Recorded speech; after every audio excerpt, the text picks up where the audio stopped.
Well, this is a real mystery, I think, for the police. They picked him up at Dover. MI5 had been watching him all along. I mean, he thought he'd hoodwinked everybody by faking his death. The announcement he put online on one of his social media channels effectively said he was a martyr on the battlefield and everyone should pray for him. It didn't convince MI5. They waited. And when he arrived at Dover, they picked him up. Now, police asked him why he came home. He didn't tell them.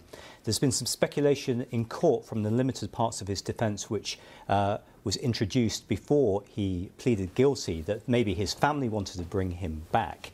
And indeed his cousin, Tahir Bhatti, who's a taxi driver from Watford, was involved in trying to bring him back. This cousin agreed to drive all the way to Bulgaria to pick him up, drove him back to the UK. There's no suggestion that Bhatti himself was involved in terrorist offences, but exactly what Khawaja's intentions were are just a complete mystery.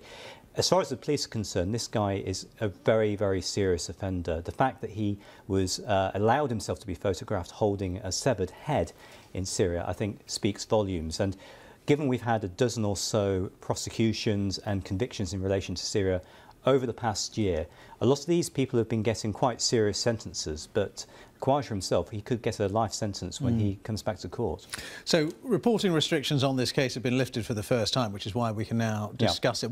How would you place this in terms of its significance, this case? I think the Crown Prosecution Service and the police probably regard this as the most important one to come before the court so far.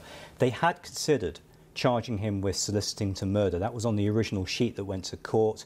That's obviously in relation to some of the social media where he's clearly involved in scenes of death.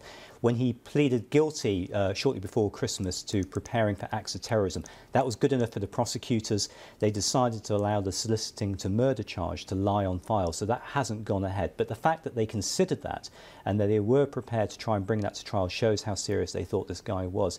During the preparation for this case, he wasn't just held in an ordinary prison cell either. He was held in a special unit at Belmarsh Prison, which is reserved for the most serious, high-risk terrorism suspects. So as far as the police are concerned today, this is a really important moment for them. And the fear is, of course, that he is just one of many who are British people who are going off to Syria and then coming back. And if you look at the group he was involved in, this group called Rayat al-Tawheed, this group has been at the heart of a lot of the British jihadi activity. They produce very slick propaganda. This stuff is very, very difficult to avoid online if you're going to look for information about the Syrian and Iraqi jihad. He joined that group. He took part in their activities. There's one jokey video I've seen where he's showing off his weightlifting skills, for instance, but there was a very dark side to that, and that came out through the very, very violent imagery they were also producing.